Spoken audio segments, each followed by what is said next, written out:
Hello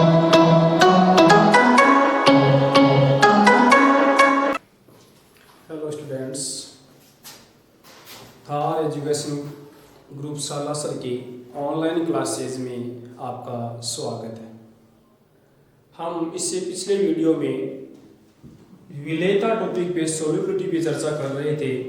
उसमें हमने solubility या विलेयता क्या होती है ये पढ़ा था, और जो ठोस विलेय है उसकी दरों में विलेयता क्या होती है और वो कौन कौन से कारक हैं जो एक ठोस की दरों में विलेयता को प्रभावित करते हैं। थोड़ा सा अपन रिपीटली एक बार रिवाइज करते हैं। विलेयता क्या है कि अपने पास में अगर स्थिरता पर विलायक की ग्राम में जो निश्चित मात्रा है उसमें कितना अधिकतम विलेय घुला हुआ है वो हमेशा उसकी विलेयता कहलाएगा। और ठोस की दरों में विलेयता को मुख्य दो कारकों पे मैंने चर्चा की थी, जिसमें विलेय की प्रकृति या फिर विलायक की प्रकृति कैसी है या फिर ताप का प्रभाव क्या है। विलेय और विलायक की प्रकृति में हमने एक ही सिद्धांत समझा था कि समान समान को घोलता है, अर्थात लाइक डिजोल्व लाइक, अर्थात ध्रुवीय विलायक है उसमें ध्रुवीय ठोस घुल जाएंगे और अध्रुवीय विलायक है उसमें अध्रुवीय ठोस घुल जाएंगे। कुछ विशेष अपन ने एग्जाम्पल डिस्कस किए थे। और दूसरा जो पॉइंट अपन ने पढ़ा था ताप वाला, ताप वाले में यही कॉन्सेप्ट चलता है कि अगर अपन ताप बढ़ाते हैं, ताप बढ़ाने के दौरान अगर वो प्रक्रम उष्मा का अवशोषण कर रहा है, उष्मा शोषी प्रक्रम है तो विलेयता बढ़ेगी ताप के साथ में, और उष्मा क्षेपी प्रक्रम है तो विलेयता घटेगी।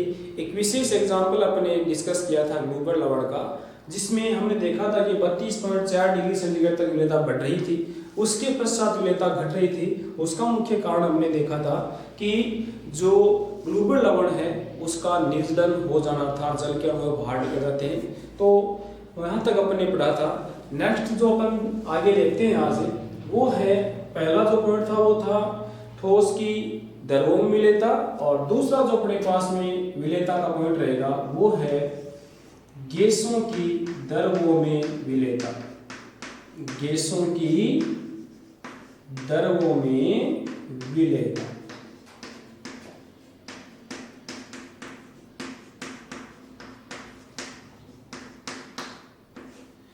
गैसों की दरों में विलेयता में देखो अपन क्या क्या पढ़ेंगे, इसमें थोड़ा देखते हैं पहले आउटलाइन, इस टॉपिक पे अपन क्या क्या चर्चा करने जा रही है।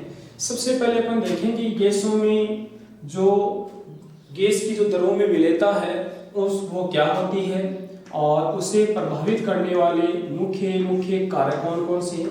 मुख्य कारकों में अपन 4 मुख्य कारकों पे चर्चा करेंगे, जिसमें पहला जो पॉइंट रहेगा वो रहेगा गैस की प्रकृति किस प्रकार से प्रभावित करती है, अर्थात किस प्रकार की अगर गैसें हो ताकि वो दरों में आसानी से विलायक में घुल सके। दूसरा जो अपन पॉइंट डिस्कस करेंगे वो अपना रहेगा कि विलायक है उस विलायक की प्रकृति किस प्रकार की हो, विलायक की प्रकृति। तीसरा जो अपन पॉइंट डिस्कस करेंगे वो रहेगा ताप का प्रभाव, ताप का प्रभाव। और चौथा जो अपन पॉइंट डिस्कस करेंगे सबसे इंपॉर्टेंट जो रहेगा वो रहेगा दाब का प्रभाव, दाब का प्रभाव।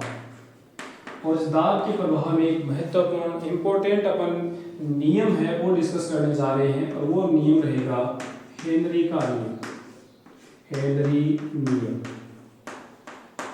तो ये अपन मुख्य बातें आज इस टॉपिक में करने जा रहे हैं। तो सबसे पहले अपन देखते हैं गैसों की दरों में विलेयता का क्या मतलब होता है कि अपने पास में जो द्रव्य है वो हमेशा एक विलायक के रूप में रहेगा, अर्थात मैं ये कहता हूं कि विलायक अपन द्रव्य ले रहे हैं और विलेय है वो अपन गैस ले रहे हैं। विलेय है अपने पास में गैस फेज में है और विलायक अपने पास में द्रव्य फेज में है। तो हम गैस को द्रव्य में घोल रहे हैं, अर्थात एक कोई भी गैस हो अपने पास में, कोई भी गैस द्रव्य में हमेशा किसी न किसी मात्रा में, किसी न किसी मात्रा में हमेशा घुलती है। क्या मतलब हुआ इस बात का, अर्थात कोई भी गैस हो वो हमेशा द्रव में थोड़ी बहुत मात्रा में घुलेगी और घुलने के पश्चात जो विलयन बनाती है वो विलयन हमेशा वास्तविक विलयन बनाती है। कौन सा विलयन बनाती है? वास्तविक विलयन। यानी कोई भी गैस हो द्रवों में किसी न किसी मात्रा में अवश्य घुलती है और जो विलयन बनाती है वो वास्तविक विलयन बनाती है।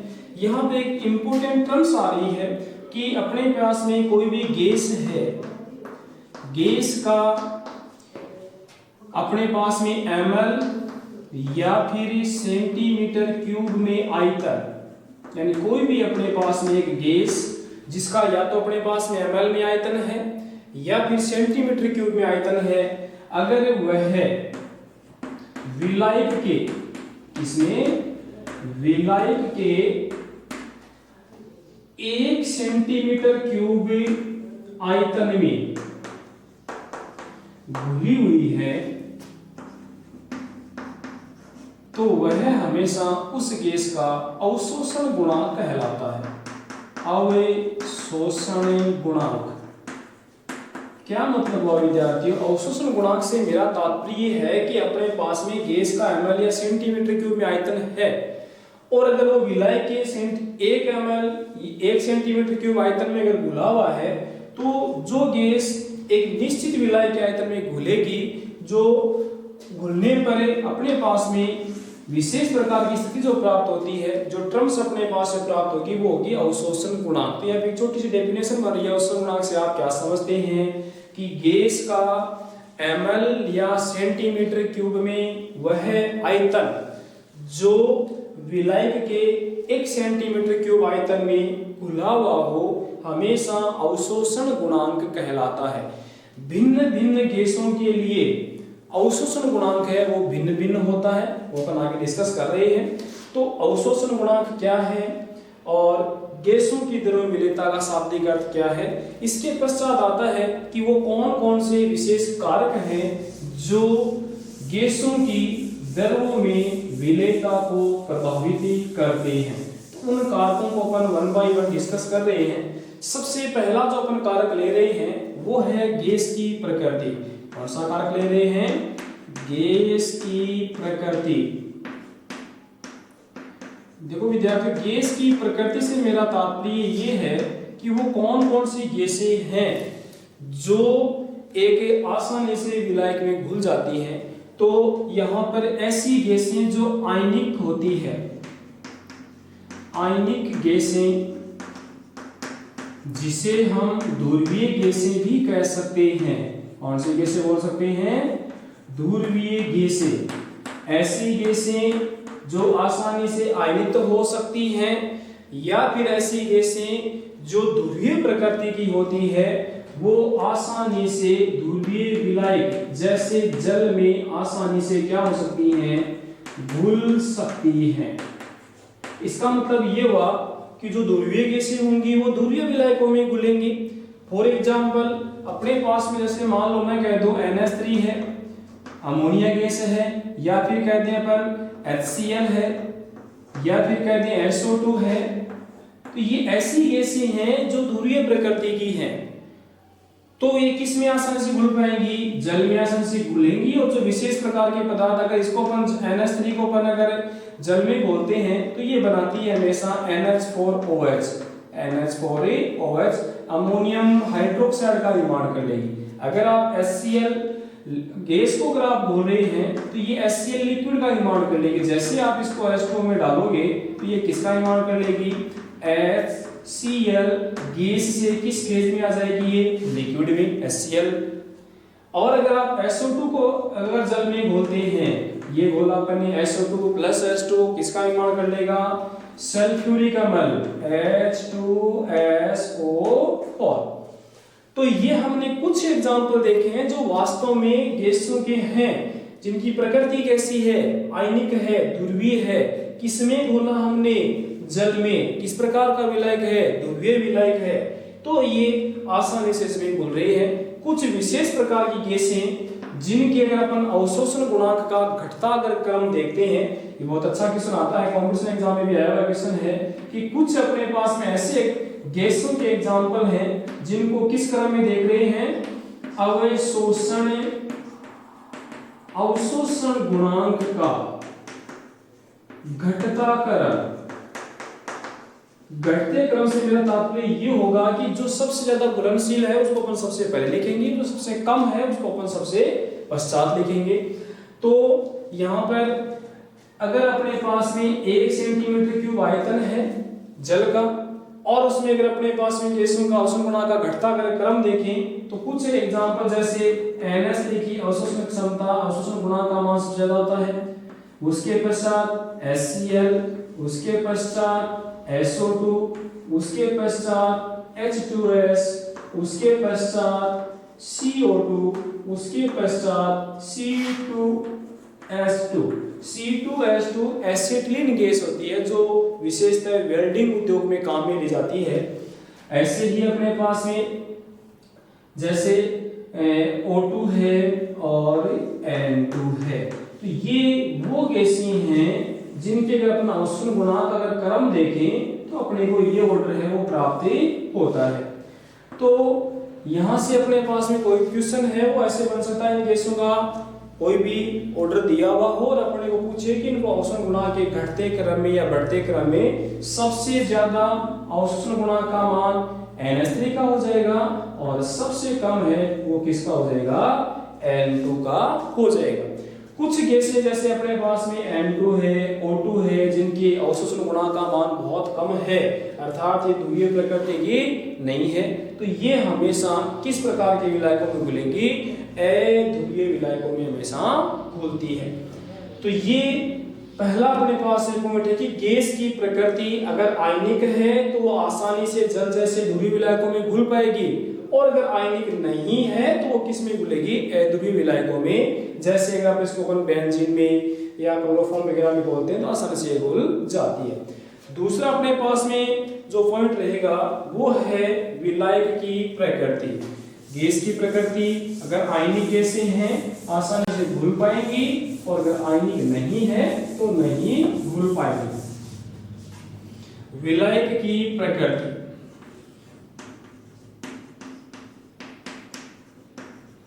विलायक की प्रकृति अपन ने सॉल्वेंट है उसकी कैसी नेचर ले रखी है वो भी डिपेंड करता है कि गैसें जल घुल पाएंगी या फिर नहीं घुल पाएंगी। देखो विलायक की प्रकृति में अपन ने इससे ठीक पहले वाले वीडियो में देखा था कि विलायक दो प्रकार के हो सकते हैं, या तो ध्रुवीय हो सकते हैं या फिर अध्रुवीय। तो मैं यह कह दूं कि अगर अपने पास में ध्रुवीय विलायक हैं, कैसे विलायक हैं, ध्रुवीय विलायक, फॉर एग्जाम्पल जैसे जल है, अगर अपने पास में इसी HCl को अगर मालूम मैं कह दूं कि HCl है, इसको अगर अपन बेंजीन में घोलना चाहें, बेंजीन एक प्रकार का अध्रुवीय विलायक है, बेंजीन है, क्लोरोफॉर्म है, कार्बन टेट्राक्लोराइड है, कार्बन डाइसल्फाइड है, ये सारे अध्रुवीय विलायकों की श्रेणी में रखे गए हैं।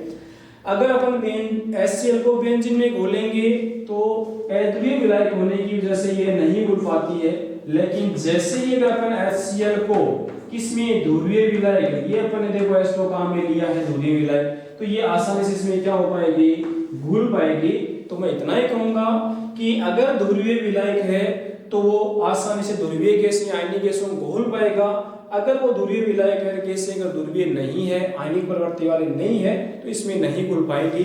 लेकिन अपने पास में अगर विलायक की नेचर के आधार पर अगर अपन देखें कि आसानी से वो गैसें जो आयनिक प्रकृति की हैं, वो विलायक जो ध्रुवीय प्रकृति के हैं, वो आसानी से घुल पाएगा। वही कॉन्सेप्ट है, अगर दोनों की नेचर समान है, नेचर समान है तो समान समान को घोलता है।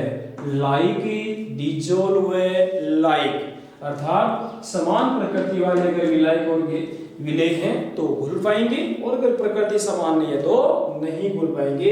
तो यहाँ पर विलायक की नेचर कैसी है, वो ध्रुवीय है या फिर अध्रुवीय है, घुलने वाली गैस की प्रकृति कैसी है, तो ये अपन ने गैस की प्रकृति देखी है, विलायक की प्रकृति देखी है।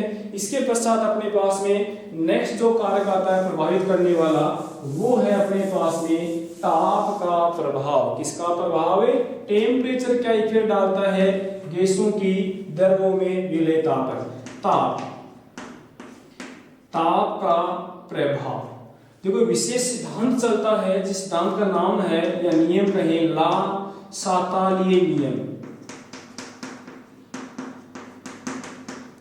पिछले वीडियो में भी हमने चर्चा की थी। ला सातालीय नियम क्या है? अगर किसी भी प्रक्रम में अगर आप ताप दाब सांद्रता में आप परिवर्तन कर रहे हैं तो वह प्रक्रम हमेशा उस दिशा में विस्थापित होगा जिधर विस्थापित होने से उसका प्रभाव कम हो जाए या समाप्त हो जाए। तो अगर अपन मान लो कोई भी अपने पास में गैस है और उसकी विलेयता देख रहे हैं, वहां पे अगर टेम्परेचर का इफेक्ट देखेंगे तो ये मान लो अपने पास में कोई भी एक विलायक है और उसमें कोई भी गैस है, वो अपन विलय कर रहे हैं और लगातार इसका अपन नीचे से टेम्परेचर है वो बढ़ाते जा रहे हैं। तो जैसे जैसे अपन ताप बढ़ाएंगे गैसें घुलने के स्थान पर लगातार बाहर निकलती रहेंगी। ऐसा इसलिए होता है क्योंकि जैसे जैसे अपन ताप बढ़ाएंगे गैसों की स्थानांतरण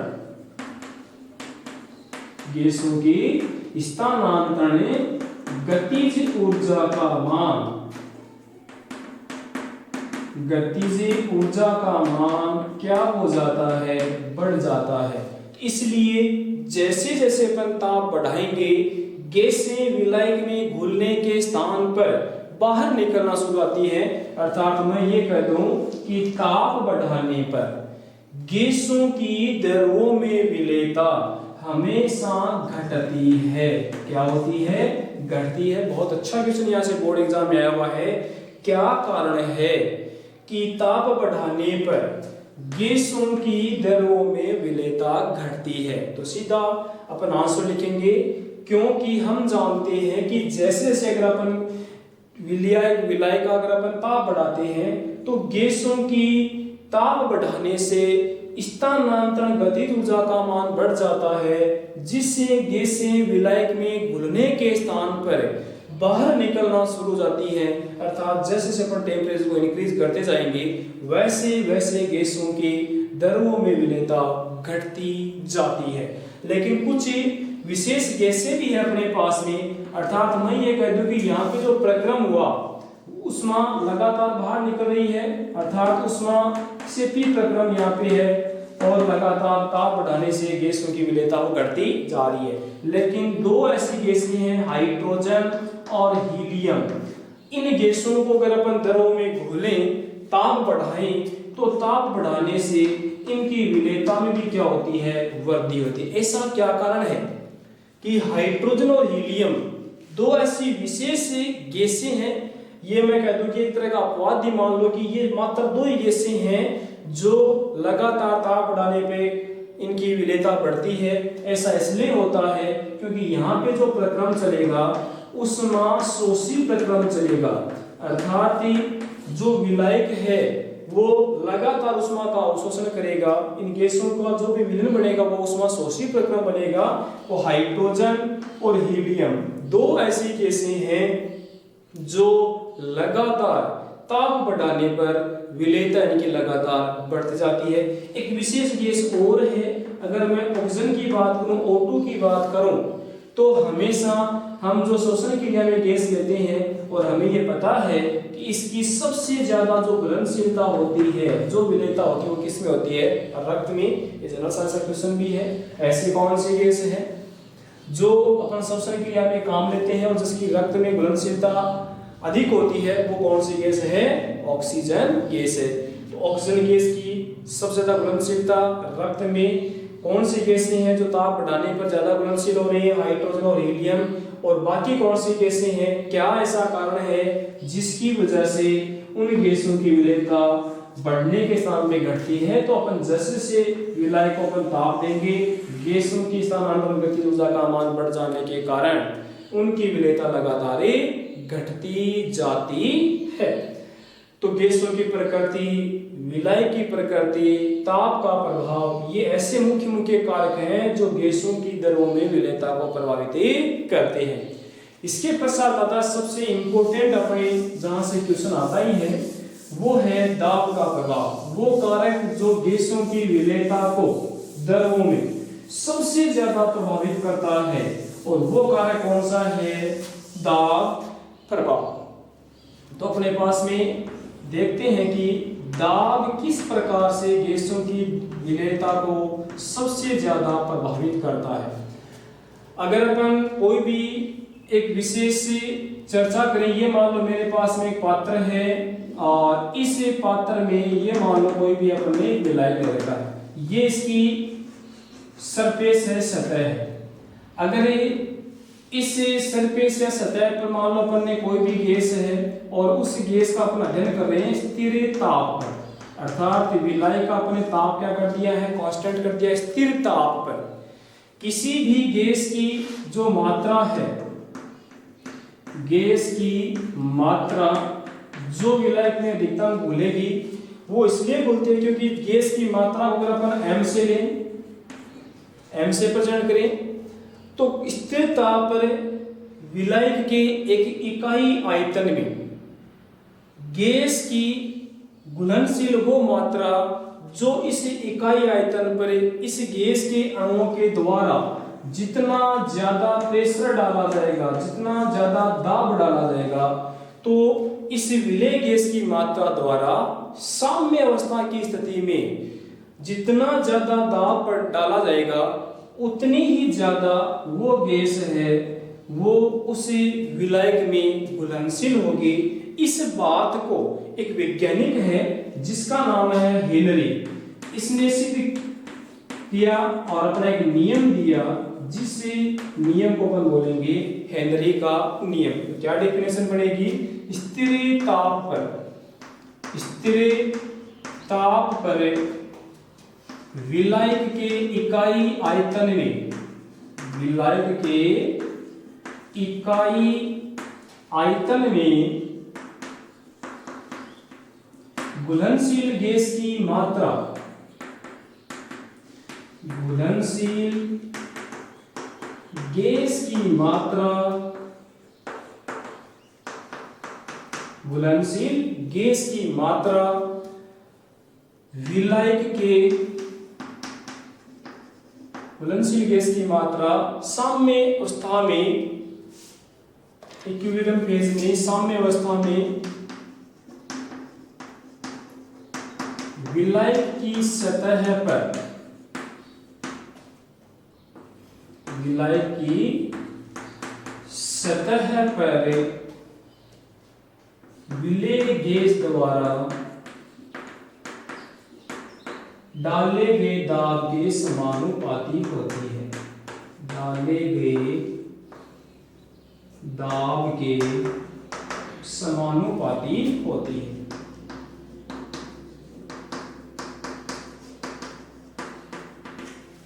यानी क्या कहना चाह रहा है अपने को कि अपने पास में विलय का आयतन वो क्या है? निश्चित है।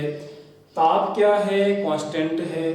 तो जो गैस है साम्य अवस्था में इस विलय की सतह पर जितना ज्यादा दाब डाल पाएगी, उस गैस की घुलनशील मात्रा भी उतनी ही ज्यादा होगी। अगर गैस की मात्रा को अपन m से प्रेजेंट करें, गैस की मात्रा को अपन किससे प्रेजेंट करें? m से प्रेजेंट करें, और डाले गए दाब को अपन किससे प्रेजेंट करें? p से प्रेजेंट करें। तो क्या संबंध बनेगा? m समानुपाती p। क्या संबंध बन जाएगा? m समानुपाती p। और हम जानते हैं कि जब भी अपन समानुपाती सिंबल को हटाते हैं, एक कांस्टेंट लेते हैं, नियतांक लेते हैं, यहाँ पे अपन ने क्या लिया? k लिया, और ये k क्या कहलाता है? हेनरी नियतांक कहलाता है। क्या कहलाएगा? हेनरी नियतांक। तो क्या मतलब हुआ? अगर अपन इन दोनों के बीच में ग्राफ प्लॉट करें तो कैसा ग्राफ आएगा? अगर अपन यहाँ पर P को लें और यहाँ पर अगर अपन M को लें, एक एक्सिस पे M और एक पे Y एक्सिस पे P लें, तो हम जैसे जैसे दाब का मान बढ़ाएंगे वैसे वैसे मान लो अपने दाब का मान यहाँ तक ले आए तो मात्रा इतनी हो जाएगी।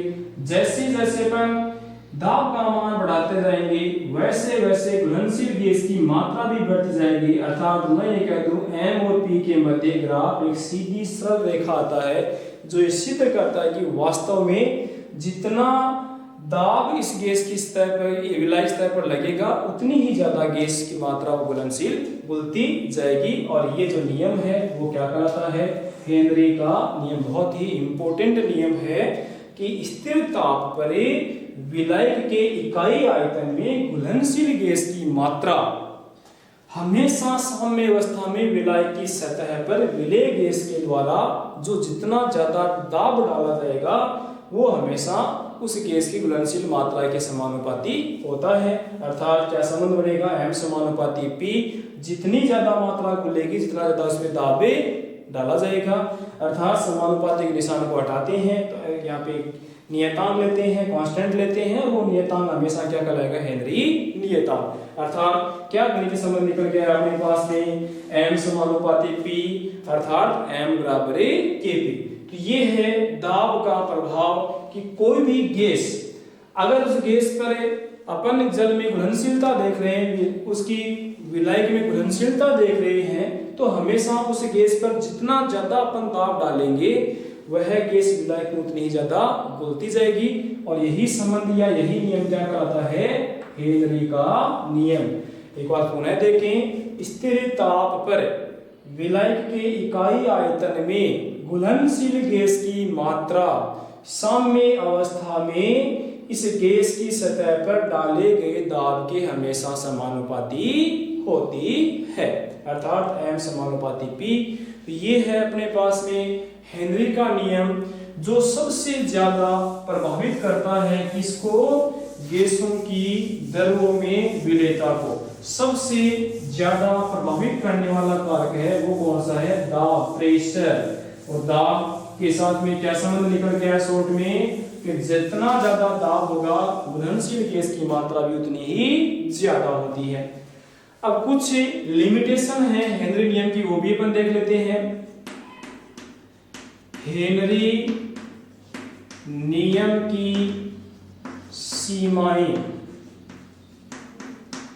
क्या क्या लिमिटेशन रखी गई है हेनरी नियम में। अपन ने सबसे पहले देखा कि ताप अपन स्थिर रखते हैं, ताप का मान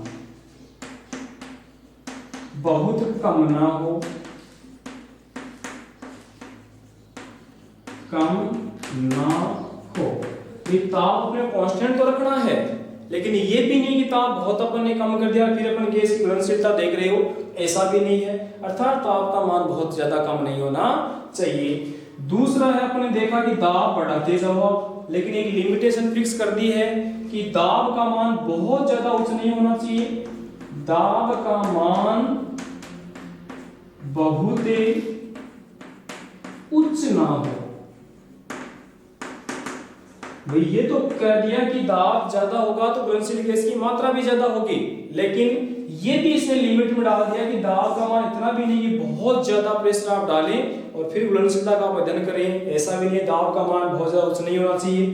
तीसरी जो इसने लिमिटेशन डाली है वो ये है कि जो भी गैस है वो विलायक में अर्थात विलेय गैस विलायक के साथ किसी भी प्रकार की रासायनिक क्रिया नहीं करने वाली होनी चाहिए, रासायनिक क्रिया नहीं होनी चाहिए। रासायनिक क्रिया से तात्पर्य यहाँ पर रखा गया है कि विलायक के साथ में गैस का ना तो संगुणन हो और ना ही आयनन हो। क्या मतलब होता है संगुणन का, क्या मतलब होता है आयन का। संगुणन का मतलब कि विलायक के साथ में बहुत सी गैस के अणु आपस में जुड़ रही हो, और आयन का मतलब कि वो बहुत ज्यादा आपके आयनों में टूट रहे हो। तो ऐसा भी नहीं होना चाहिए कि बहुत ज्यादा अणु आपस में इकट्ठे हो रहे हैं या फिर सारे अणु टूट रहे हैं। अर्थात ना तो संगुणन होना चाहिए और ना ही आयनन होना चाहिए। चौथी और अंतिम लिमिटेशन रखी गई है कि विलयन हमेशा तनु ही बढ़ना चाहिए। अपन ने विलायक में जब विलेय डालेंगे अर्थात जल में जब गैस अपन विलेय कर रहे हैं तो विलयन जो बनना चाहिए, क्योंकि अपन विलेय विलायक में डालेंगे तो विलीन बनेगा। और विलीन हमेशा कैसा रहना चाहिए, तन्वी रहना चाहिए, कभी भी सांद्र नहीं होना चाहिए। तो मतलब सीधा सा हुआ कि विलय में बहुत ज्यादा विलय है वो भी नहीं बोलना चाहिए। तो ये हेनरी नियम और हेनरी नियम की 4 सीमाएं, एक बार सीमाएं पुनः देखें। ताप का मान बहुत कम नहीं होना चाहिए, दाब का मान बहुत ज्यादा उच्च नहीं होना चाहिए, गैस है वो विलय के साथ में कोई क्रिया करने वाला नहीं होना चाहिए, ना तो उसका संघनन होना चाहिए ना ही आयन होना चाहिए, और विलयन है वो हमेशा तनु ही रहना चाहिए, कभी भी सांद्र नहीं होना चाहिए। तो ये है अपने पास में हेनरी नियम और इसकी सीमाएं। अंत में अपन देखते हैं कि इस नियम के अपने कहां-कहां पर अनुप्रयोग देख सकते हैं, ऐसे कौन से सामान्य उदाहरण हैं जहां पर हम हेनरी नियम को अप्लाई कर सकते हैं। तो अंतिम है अपने पास में हेनरी नियम के अनुप्रयोग। क्या क्या एप्लीकेशन है इस हेनरी नियम के, वो भी अपने को देखो पता होना चाहिए। तो हेनरी नियम का सबसे पहला उपयोग है कि जितने भी शीतल पेय होते हैं, शीतल पेय कह सकते हैं या सोडा वाटर कह दो, सोडा वाटर, इन सभी जितने भी शीतल पेय में या फिर सोडा वाटर में एक विशेष गैस होती है, वो गैस होती है कार्बन डाइऑक्साइड। इस गैस को घुलनशील घोलने के लिए हमेशा जो बोतल है, उस बोतल का जो ढक्कन है वो हमेशा उच्च दाब पर बंद किया जाता है, उच्च दाब पर, ताकि उस गैस की घुलनशीलता अच्छी हो। क्योंकि हम जानते हैं जितना ज्यादा दाब होगा उतनी ही गैस की घुलनशीलता अच्छी होगी। तो जितने भी शीतल पेय वगैरह होते हैं, अपन जो गर्मियों के मौसम में भी आपने यूज किया होगा, कोल्ड ड्रिंक है या शीतल पेय जितने भी हैं, जैसे अपन ढक्कन खोलते हैं बहुत ही तीव्र वेग से गैस बाहर निकलती है, वो निकलने वाली गैस कौन सी होती है, कार्बन डाइऑक्साइड।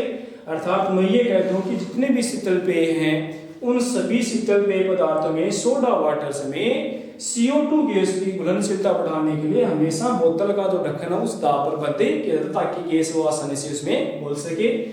दूसरा जो अपन अनुप्रयोग ले सकते हैं, जितने भी गोताखोर होते हैं, गोताखोर, जो गोताखोर जैसे से समुद्रों की गहराई में जाते हैं हमेशा दाब का मान बढ़ता है। कोई भी गोताखोर हो जब समुद्रों की गहराई में जाता है, जल की गहराई में जाता है, तो दाब का मान बढ़ता है, और दाब बढ़ेगा तो जो वो श्वसन क्रिया के लिए गोताखोर जो सिलेंडर काम में लेता है उसमें जो भी गैसें भरी हुई होती है, उसी गैसों को पहले दाब ज्यादा, क्योंकि गर्म जाएगा दाब ज्यादा होगा, और दाब ज्यादा होगा तो अपने उस रक्त में उन गैसों की घुलनशीलता बहुत ज्यादा बढ़ जाती है, बहुत ज्यादा मात्रा में गैसें बाहर शरीर के अंदर रक्त में चली जाती है। वही गोताखोर जब समुद्र तल से वापस से ऊंचाई पर आएगा, सतह पर आएगा, तो दाब कम होने से गैसें बाहर निकलेंगी, और गैसें बाहर निकलने से विशेष गैस, और वो गैस मालूम मैं कह दूं कि N2 है, क्योंकि सिलेंडर है उसमें 2-3 गैसों का मिश्रण भरा होता है, उसमें हीलियम गैस भी होती है घुलनशीलता कम करने के लिए, उसमें N2 नाइट्रोजन गैस भी होती है, और O2 एक निश्चित अनुपात में इन गैसों का मिश्रण बना हुआ होता है। तो जैसे जैसे N2 गैस बाहर निकलती है उस गोताखोर में असहनीय पीड़ा होती है, और उस पीड़ा को अपन एक विशेष प्रकार का रोग बोलते हैं, और वो रोग होता है बेंड्स रोग। कौन सा रोग बोलते हैं, बेंड्स रोग। तो बेंड्स या जो असहनीय पीड़ा है इसको कम करने के लिए उसमें एक निश्चित अनुपात में हीलियम गैस है वो मिलाई जाती है, लगभग 11.7% मात्रा में हीलियम गैस होती है, लगभग O2 गैस है लगभग अपने पास में 32.1% होती है, बाकी जो बच गया लगभग 56.2% है वो इसमें होती है। कौन सी, N2 गैस 32.1% होती है, O2 गैस और 11.7% होती है, ताकि उसकी तनुकरण किया जा सके और जो बेंड्स रोग है, असहनीय पीड़ा है वो थोड़ी बहुत कम हो। तो ये बेंड्स से क्या होता है, गोताखोर जो काफी गहराई में शोषण किया गैस सिलेंडर काम लेते हैं। दाब ज्यादा होने से गैसों की मात्रा ज्यादा घुलेगी, जैसे वो सतह पे वापस आते हैं उनको ऐसा नहीं पीड़ा होती है, उस पीड़ा को बोलते हैं बैंड्स रोग।